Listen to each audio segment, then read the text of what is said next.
Good afternoon, everyone, and I'm delighted to welcome you to our July webinar, In the Flesh, the Nude in Modern Japan, which is sort of perfect for today because it's 95 degrees.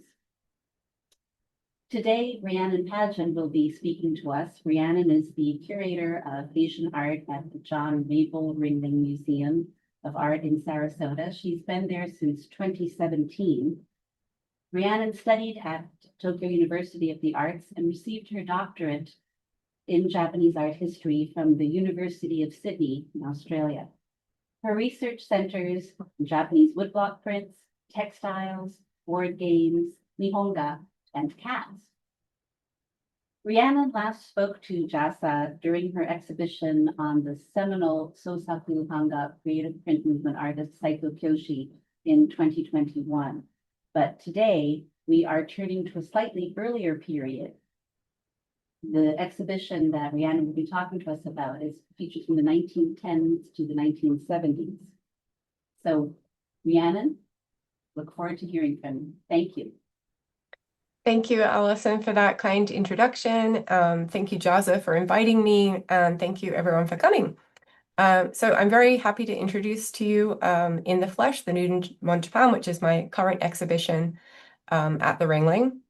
It's an exhibition that draws principally from the collections of Chuck and Robin Citrin, also Mary and Bob Levinson, and also the Ringling permanent collections. It's also the first exhibition to open in our newly named special exhibition space, which is now called the Charles and Robin Citrin Gallery. This exhibition is on view until August 23, so it actually finishes before peak hurricane season. So if you're not scared of the humidity, please come and take a visit. So to give you a little bit of background about the Ringling and the Child Center for Asian Art at the Ringling. So we have a collection of around 4,000 objects. The gallery space is about 7,000 square feet of permanent spaces and also 1,800 square feet of special exhibition space, which is now the Citrin Galleries. And that space usually rotates twice annually. So now back to the nude. So there's a grand history of the nude in Western art going back a couple thousand years to ancient Greece. In the West, we kind of take for granted when we see a painting or a sculpture of a nude in a museum that artists have chosen this subject deliberately to tell stories and express ideas and beliefs. Or if we're a little bit more cynical, to show off their education and technical skills. So this is our 10-foot tall or 8-foot tall replica of Michelangelo's David, pride of place at the Ringling. And this is actually a photo with the performance artist Li Wei standing head to head with David. But yes, very classical nude and pretty much the symbol of the city here at Sarasota. There's no equivalent tradition of the nude in Japanese art. Nudity does appear. It's most probably strongly associated with the genre of ukiyo-e, or commercially published woodblock prints from the 17th to the 19th centuries. Ukiyo-e includes shunga, or erotic imagery, and this is a rather tame but lovely example by Utamaro. But even in shunga, depictions of completely naked bodies are actually a little bit unusual. Usually the figures are at least partly clothed, and the eroticism of these images comes from that sort of play of concealment and exposure. The other place where we will see a lot of naked bodies is in depictions of hell. Here, the body is not of any aesthetic or formal interest. It symbolizes the abject state of the condemned, in this case we have these poor naked sinners that are being led to the river of excrement by the horse-faced god Mezu. I think it's important to note that before the introductions of laws against public nudity and mixed bathing in 1872, naked bodies were commonplace and just not particularly exciting. During the first half of the Meiji period, a time of rapid modernization and westernization from 1868 to 1912, a first generation of Japanese artists were trained in Paris under European teachers. They painted nudes in the French academic style. And this is actually one of the first known paintings of a nude in oils by a Japanese artist. It dates from around 1880. These kinds of nude subjects were often represented as figures from Greek mythology, the Bible, classical literature, and those kind of classical kind of contexts sort of clothed them in respectability and signified a lofty purpose for them being in the nude. In this painting, the woman is styled as a nymph or a nature spirit in Greek mythology. And then around about the same time, progressive European and American artists were discovering Japanese prints. These images had a profound impact on Japanese artists. Among other things, they emboldened Western artists to move beyond classical academic subjects in pursuit of a new emphasis on realism that focused on the depiction of, so-called real women like prostitutes and, women in the home living their daily lives.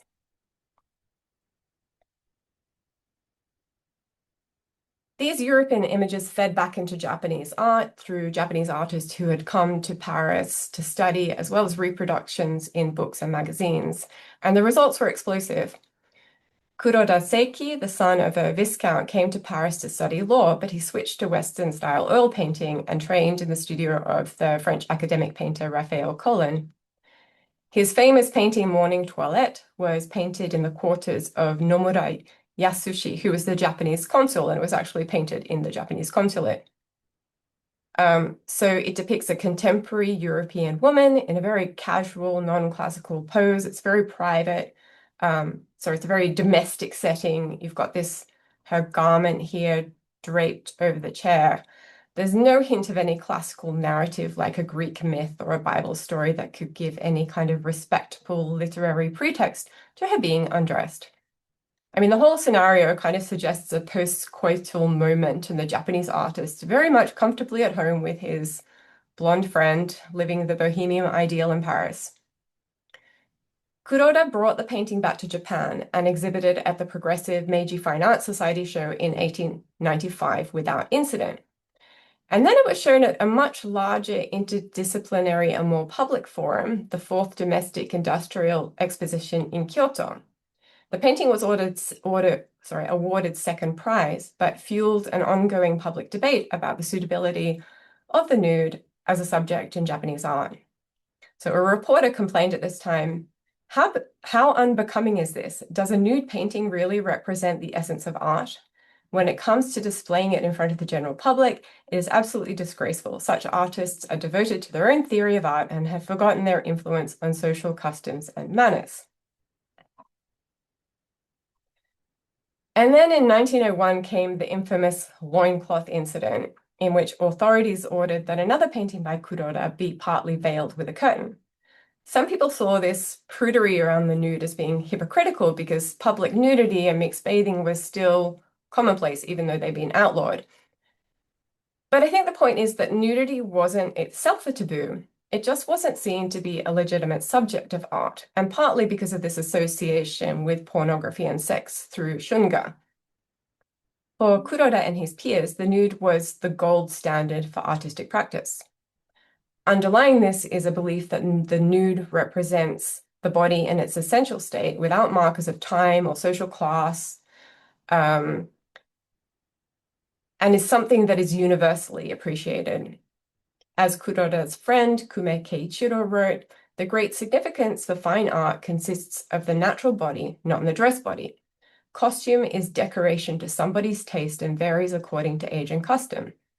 Therefore, it recalls to us a certain time and country and begets in us a realistic feeling, not an abstract vibration. Kuroda and Kume had met in Paris, and they were both students of Raphael Collin. We can imagine that for young male artists coming from a poor developing country, as Japan was indeed at that time, who considered themselves to be modern and wanted to be taken seriously as modern artists on the world stage, and also show off their competence of Western art to their peers back home, and maybe stir up a little bit of controversy, that mastery of the nude was paramount. And there are definitely gendered and racial dimensions to the paintings they wanted to paint. in Japanese art, the nude is almost always a female nude and is almost always portrayed by and for a male viewer. Access to a nude model was largely limited to males of a certain social class. So you needed to be in an art school, and there were none that allowed women to study the nude model until 1914, or you needed to be wealthy enough to pay a model yourself. It's really interesting to compare this photo of Kume Keiichiro and his classmates at Raphael Collins Studios performing with their model in Paris.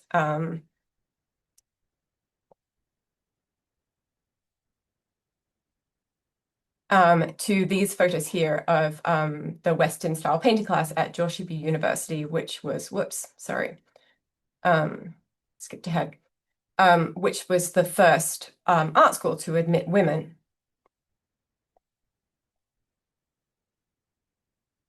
So this one of Kume Keiichiro's class kind of reminds me of those fishing photos. There's one hanging in my dentist of all these proud lads with their prize catch. And this is Kume in the top right here. He's got like a shawl draped over his head or something. I don't know what he's doing. But it's kind of very silly and sort of informal, the way they're posing here. And then on the other hand, the female students are very serious and professional. There's no room permitted for anyone to think that there is anything improper or frivolous going on. And note also that the male model keeps his pants on. And this is supposedly not to offend the modesty of the women, but I like to imagine that he was just shy. It would be intimidating. In most Japanese nude paintings from the 1880s and 90s, the nude is not just a woman, but a Western woman. As the art historian Norman Bryson has observed of the young men who came from Japan, the Americas, India, Australia, Norway, and other places across the globe to study art in Paris. Sorry, I'm going to read a little bit here. The libidinal currents of the life class spelled fraternity, the comradeship between men as men, equalized before the naked woman, who was there for all of them in the same way. For students of art, libidinality was the key to cultural assimilation in ways it never could be for Meiji students of law or engineering or economics. Their whole endeavor centered on the human body, and in the studios of Gérôme, Collin, Renoir, on the body of the female as the key site of modern avant-garde visuality. So that is to say that by painting the female nude, Japanese male artists kind of asserted their membership to this international boys' club of artists. So that's a bit of background for my exhibition. In the Flesh covers a period from about 1920 to the 1970s. By now, nudes and partial nudes are pretty established within the fine arts, including Western style and Japanese style painting and sculpture. As a subject, the nude is no longer necessarily seen as a Western import, and it has its own local inflections and meanings. There are, however, still rules and taboos governing the representation of the unclothed body. In 1907, the publication, display, and distribution of obscene materials was outlawed by Article 175 of the Penal Code, which was modeled after European laws and designed to protect public morals and preserve social order. The term obscene was never clearly defined, but in the visual arts, it was interpreted to apply to representations of genitalia and pubic hair. So you won't see much of either of those here. All of these female nudes basically have the anatomy of Barbie dolls. The risk of being accused of obscenity is perhaps even higher for artists portraying the male nude. They couldn't simply neuter their subjects as they did for female nudes. And they usually got around this by reducing the amount of detail to a kind of vague blob, to paraphrase the art historian Kinoshita Naoyuki. Images that authorities considered to be too racy were also subject to censorship. New laws were introduced after World War II that were first tested out against the new Japanese translation of Lady Chatterley's Lover. The case dragged on for 9 years and went all the way to the Supreme Court, in their judgment defined obscenity as anything unnecessarily sexually stimulating which damages the normal sexual sense of shame of ordinary people or is against good sexual moral principles. So this had implications for other kinds of material, including visual material. And until the 1990s, even historical material such as shunga was sometimes like pixelated in books and auction catalogs.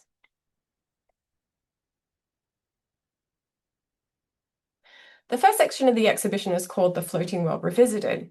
The floating world, of course, refers to ukiyo-e, or pictures of the floating world, meaning those popular commercially published woodblock printed books, woodblock printed prints and books, as well as paintings that flourished between the late 17th and mid-19th centuries that took urban life as its inspiration.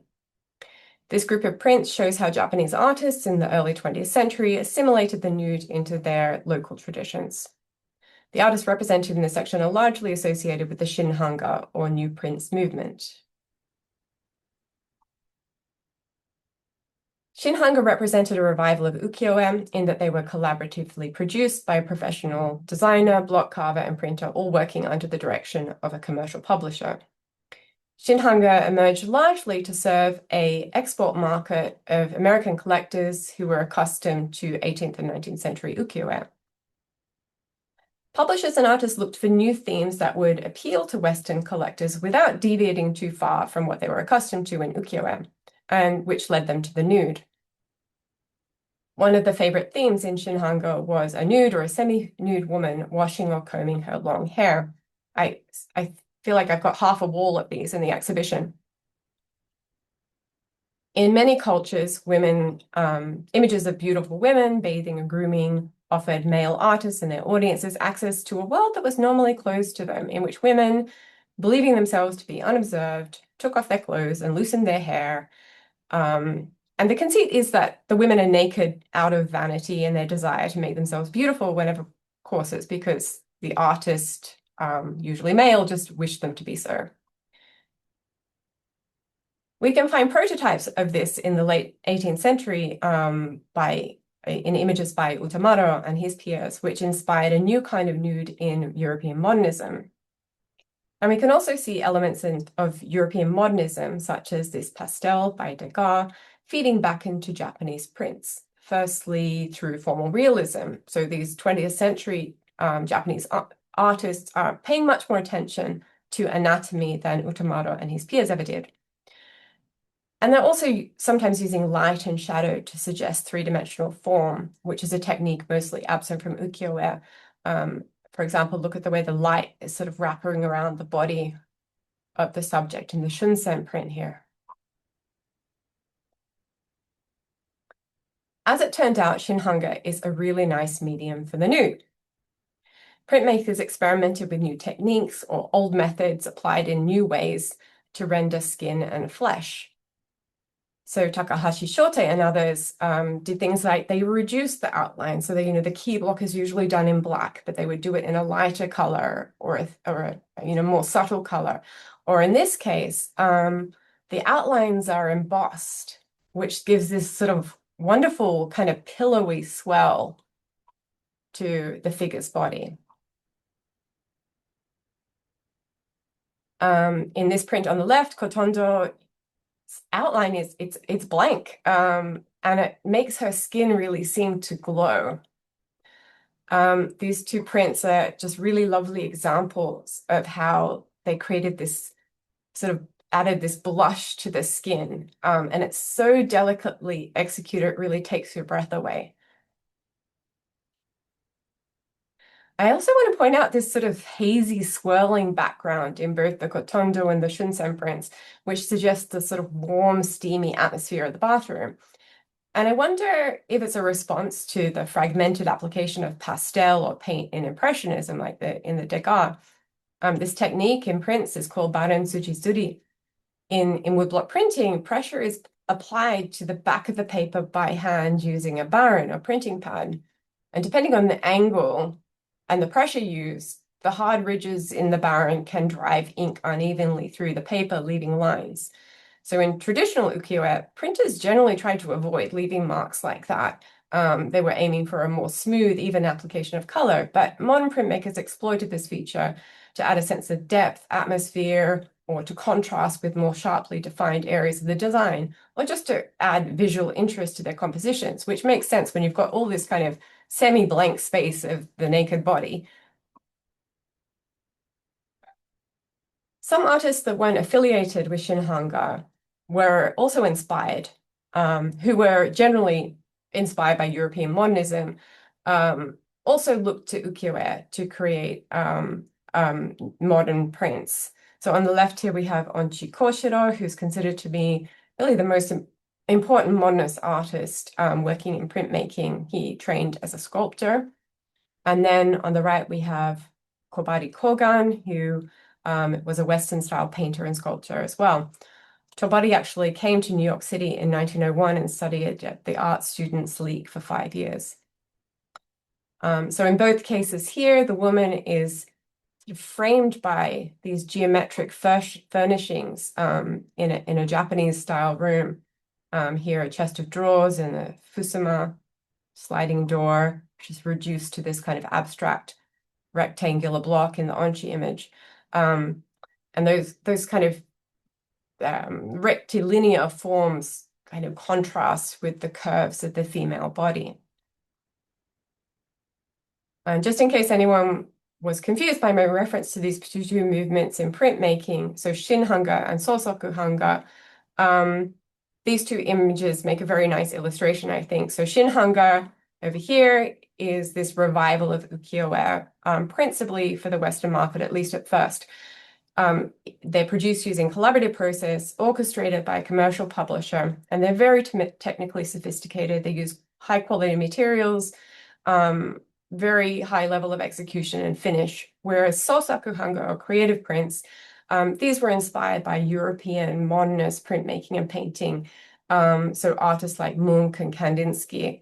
Artists are, in principle, assuming full authorship for the entire creative process. There's this strong emphasis on individual creativity. And as a result of that, they have a very sort of expressive, raw, and often quite messy aesthetic, like these smudgy margins. You shouldn't be seeing that in Shinhanga. My idea for this exhibition actually started with this wonderful painting Before the Mirror by Ishikawa Toraji in the Citrons collection. And this was painted in 1936 and was exhibited to acclaim at the Ministry of Education exhibition in 1937. It's really a wonderful artwork that captures the sensibilities of the era, so just as Japan was sliding into authoritarianism. She has this great bobbed hairstyle, and she inhabits this very fashionably cosmopolitan interior with a zebra rug, European chair, a red lacquered mirror, and these deep red walls. And she has this very cool, self-appraising gaze. She might be called a modern girl or a moga, which was Japan's version of the flapper in the 1920s and 30s. The moga was associated with dancing, drinking, smoking, and enjoying unprecedented sexual and financial freedoms. As such, she challenged values, traditional values and conventional notions of femininity. At the same time, she's also kind of a large, well, sort of an invention of the media, so embodying sort of fears and anxieties and also excitement of a world in flux. Toraji is known for his landscape paintings and also his paintings of women, both nude and clothed. And you can see a shift in these three images of paintings he created between 1908 and 1931. He starts out with this very sort of Arcadian theme, which is very typical of those early Meiji nudes from the 1880s and 90s. And then in the later ones, he's just painting a contemporary woman, a paid model in his studio, and he's not pretending that she's anything else. She's not a goddess or a mythological figure. His models look very much like real, specific individuals with distinctive features rather than idealized generic types that we see in the early work and also in the Shinhanga prints. And that gives him a sense of kind of realism and immediacy. There's actually a study of this painting in the Citroen's collection. So the earlier version is a bit smaller, and I realized we don't have any dimensions for this painting, but it's big. So those are the dimensions, big. So he seems to have kind of elongated her. He's strained her posture. He gave her a more kind of open designed chair. The tiger rug is now a zebra. He makes her look a little bit more, a little bit older, more self-possessed. So, and even though she's been sort of enhanced, there's still a kind of directness to it. We can still believe that she's a real contemporary person. She's someone who might live next door. In 1934, Toraji launched his series 10 Types of Female Nudes, of which we have 6 designs on view. The title recalls Utamaro's 10 types in the physiognomic study of women, which I showed one of those earlier, which playfully expresses this idea of the male artist as a connoisseur of women. The series features the figure of an assertive modern woman in intimate domestic scenes, and one design with in the guise of a cabaret dancer. The series was self-published and was really a lavish production with heavy paper and rich colors and finished in shimmering mica. Toraji employed a highly skilled block carver, Yamagishi Kazue, to carve the printing blocks. As with his paintings, there's a sense of realism created by this non-idealized depiction of the women. They all have fashionable contemporary haircuts. They assume awkward, non-classical poses. They slouch. They let their tummies hang out. It's a complete subversion of Kume Keiichiro's defense of the nude being the human body in its purest form without markers of time, taste, cultural class as a supposed, abstract vibration. I mean, there's definitely an atmosphere here. There's definitely a vibe here. It's not an abstract vibration. It's very much, of its time. The images are a little bit racy for this period, and it's rumored that 2 of them were targeted by censors. By the way, Toraji pooled resources with one of his classmates, Mitsutani Kunishiro, to create these lavish scenes. The 2 artists probably worked together to stage a room and split the model's fees. These artworks are clearly related, but they're quite different. So Mitsutani here on the left, he has a very flat, decorative composition. The women are contemporary, but they're also very stylized. Well, Toraji is going for greater formal realism. I wonder if this dog is actually real. One of the things I really love about this series is the really ostentatiously period-specific spaces that these women inhabit. So very 1930s, you've got these black porcelain bathroom fixtures, lots of rich patterns, curtains, printed foil wallpaper. Some of the details and items reappear in different designs. For example, this Moroccan tabaret table appears in at least 3 of his images. And then this red lacquered dressing table, it appears across several images as well as these kind of era-defining Art Deco objects. This little yellow spotted pot appears across these, and it looks like this is another object from that same set. It's as if the artist is using furnishing and decor instead of clothing to suggest what kind of women they are. So up to the day, up to the minute, unpredictable with daring taste. Okay, next we have Umehara Ryuzaburo, represented in this print. He also painted assertive nudes, but without any hint of flirtation. So she has this very square, almost regal pose with her elbows spread wide, her feet planted firmly on the floor in this very impassive stare. This, along with the bold palette, dominated by red and greens, rejects the outright eroticism of Toraji, as well as the demure but compliant nudes of the Shinhanga artists like Kotondo and Shunsen. In modernist printmaking circles, the rejection of the idealized nude and polished technical finish in favor of bright, non-naturalistic colors like the red and green here and messy painterly effect signaled artistic independence. Umehara was an oil painter trained in both Japan and France, and he was actually a devotee in Renoir, which you can see in his paintings more than his prints, perhaps. He's actually one of few Japanese artists who painted male nudes, like quite a lot of male nudes, including a handful of versions of a modern narcissist here staring into a bowl of water. And I'm sorry, these images are a bit small and grainy.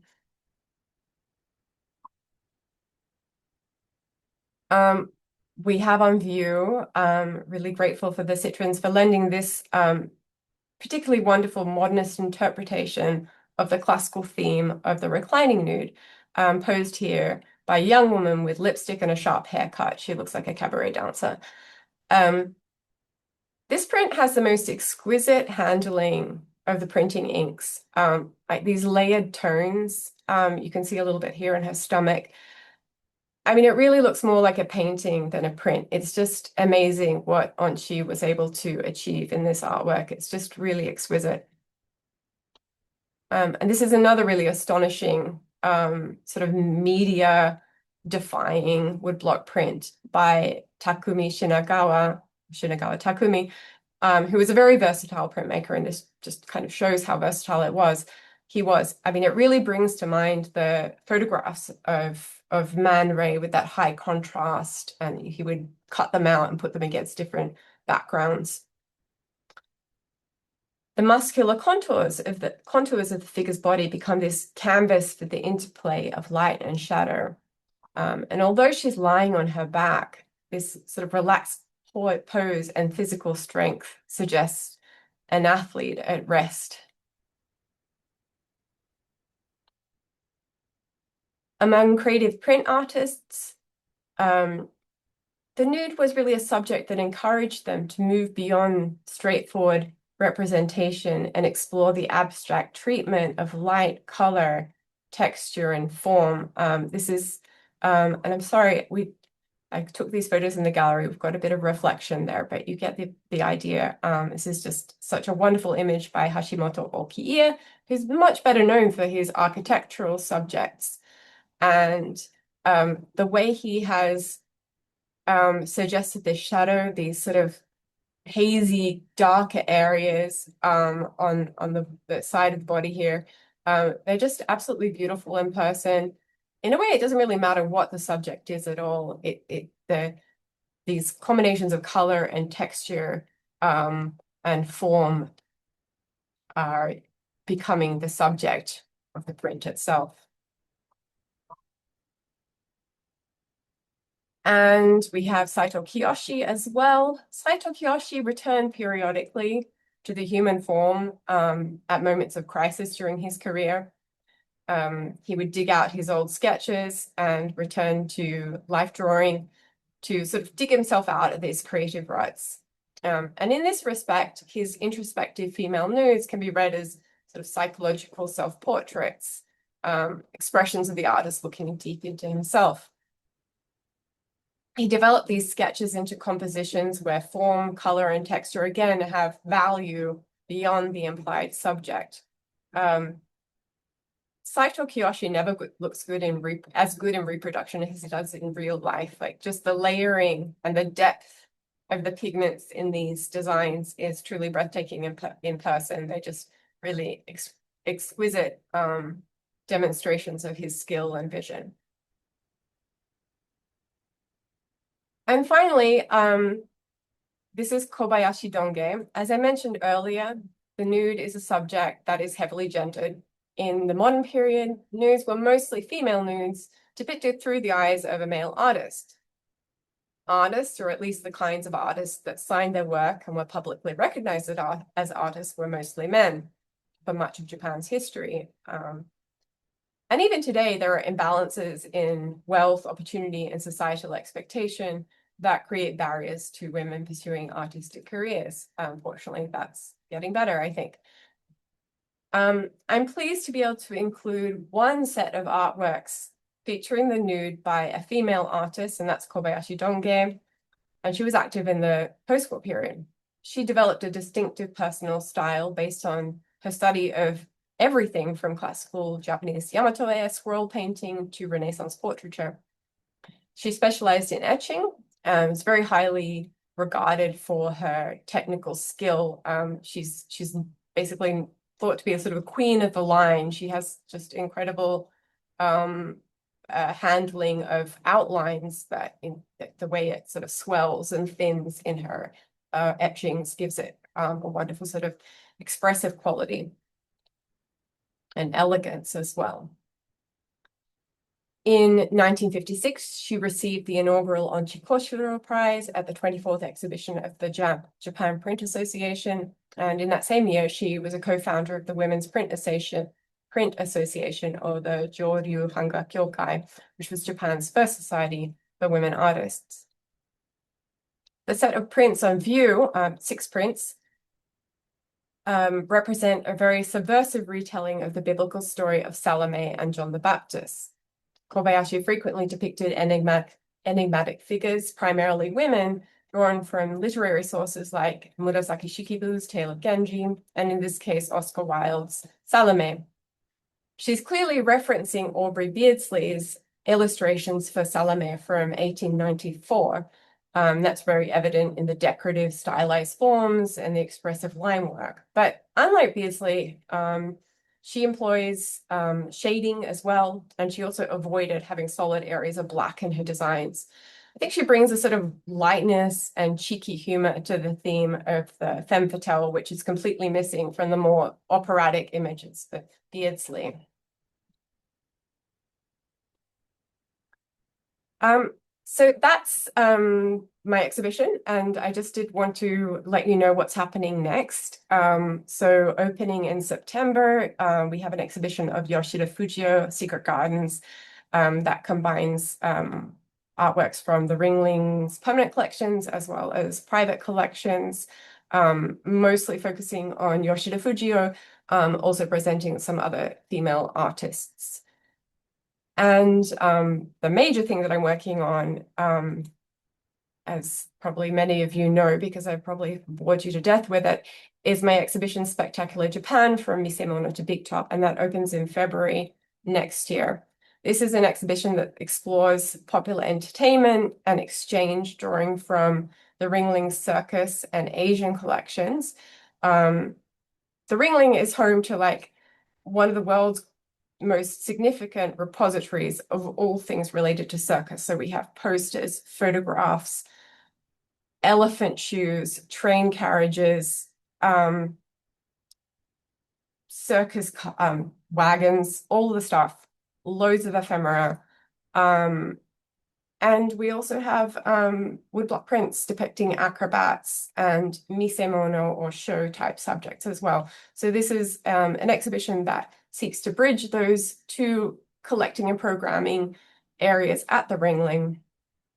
And there will also be loans very generously granted from the MFA Boston, the Library of Congress, and also private collections. So this exhibition won't take place in my galleries, but it'll be in the Ringling Special Exhibition galleries. And there's a catalog as well. So please, if you happen to be looking for a lovely vacation from the cold, if you're from a northern freezing cold place in winter, come and visit us in Sarasota. And I'll be very happy to see you. So that brings my presentation to an end. I'm very happy to, I think I'm on time. Yes, I am. So we can turn over to Alison for some questions, perhaps. Thank you, Rhiannon. And I think we also have to thank the Levinsons and Citrons for so many beautiful loans. It's really a treat to see all those unclothed bodies, especially on such a hot day. Few questions that have already come up. Did any of the artists write about why they were so interested in depicting the nude? The person who wrote the most was Saito Kiyoshi, or not so much wrote, but he gave a lot of interviews. He spoke a lot about like what the nude meant to him, and especially about, I mean, when he returned to he couldn't afford to go to art school. He was not from a wealthy family, and the way he trained was basically sharing or going to these crocus classes where you would have a nude model who's changing poses every few minutes. And that was a cheap way of accessing life drawing rather than sort of classical situation where the model is holding a pose for maybe a longer period of time. So that was really key to his training. And then that became something that he returned to when he was, having a sort of creative crisis as he did in the 1950s. So I think that really helped him to just kind of free his movement, like don't think, just do, like the muscle memory of drawing. That's how I interpret that. But what about other artists like, Kurosaki? Do they, Oh, I mean, yeah, he like, yeah, there are letters, and there is quite a lot of documentation there. Yeah.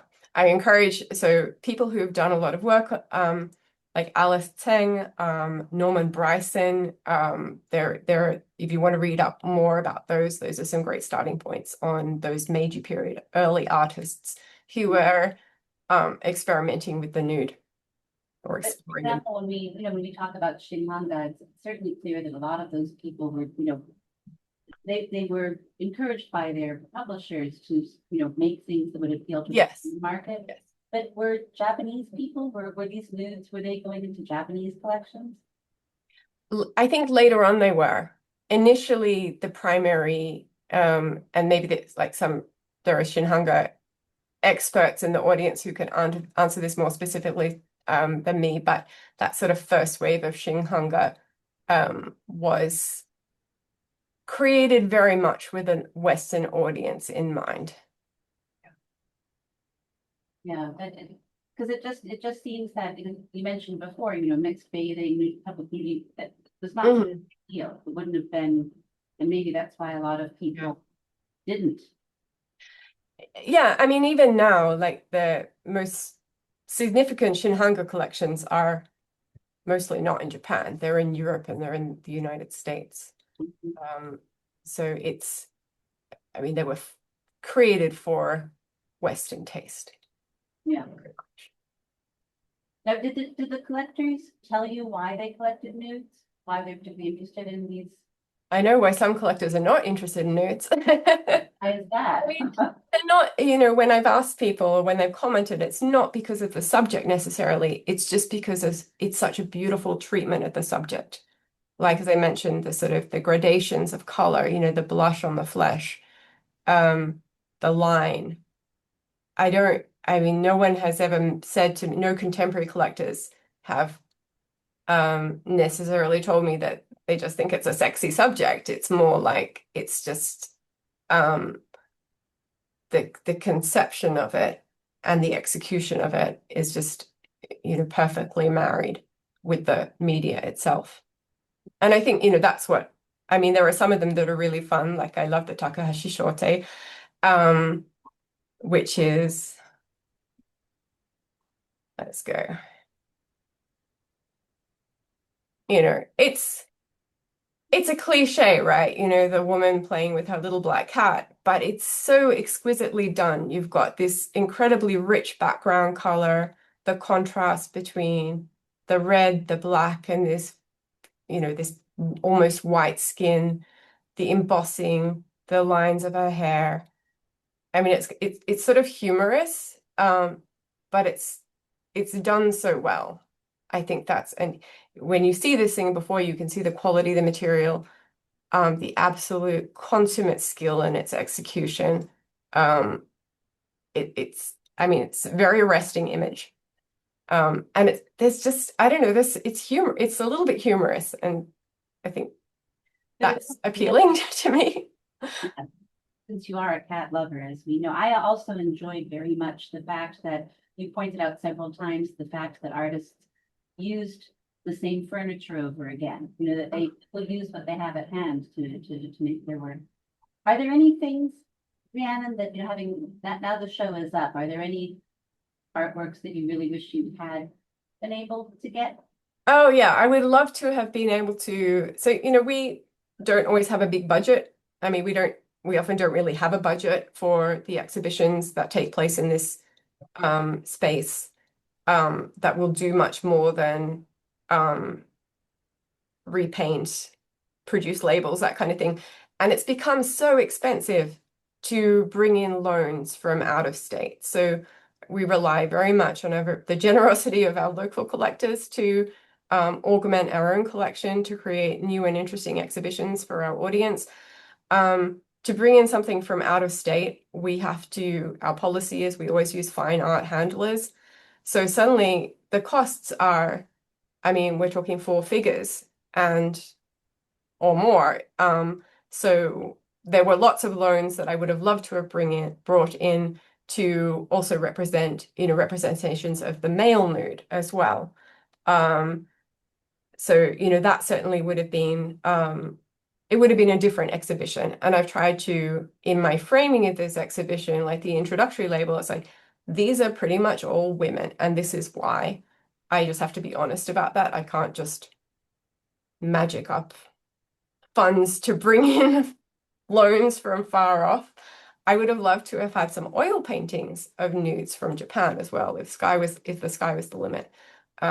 So yeah, I mean, there are many other things that could be done with a bigger budget, but this is Maybe it's your vision for a future exhibition, but it sounds yeah, absolutely. I mean, already it's working. something fun to do, like across collections as well. I mean, not just Japanese art, but do a sort of international cultural comparison or something like that.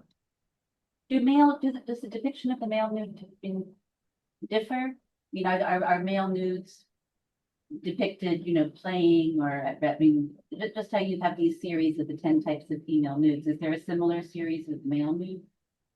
I can't think of a comparative one. Male nude, I mean, I think, well, to be fair, I think there's something a little bit playful about Umaharu's depiction of the male nude. Like this, the modern day narcissist staring into a bowl of water. It's kind of humorous and playful. When we see male nudes, they're often depicted as workers and or also in allegorical subjects, as allegorical subjects. But it's interesting, like the year that this painting was exhibited, and if you go through like the Teiten catalogs, the Japanese government exhibition salon catalogs, the sculptural section, it's page after page of nudes, males and females. So it's interesting how actually sculpture was quite, a great receptacle for the nude in a way that painting was lesser so. And I wonder if it's because of the enormous emphasis on form, learning the form in an academic way from the live model. And that is just such a key part of sculpture, more so even than painting. But yeah, you do see a lot of workers, farmers tilling their fields, those kinds of subjects, very noble, not just sitting around combing their hair.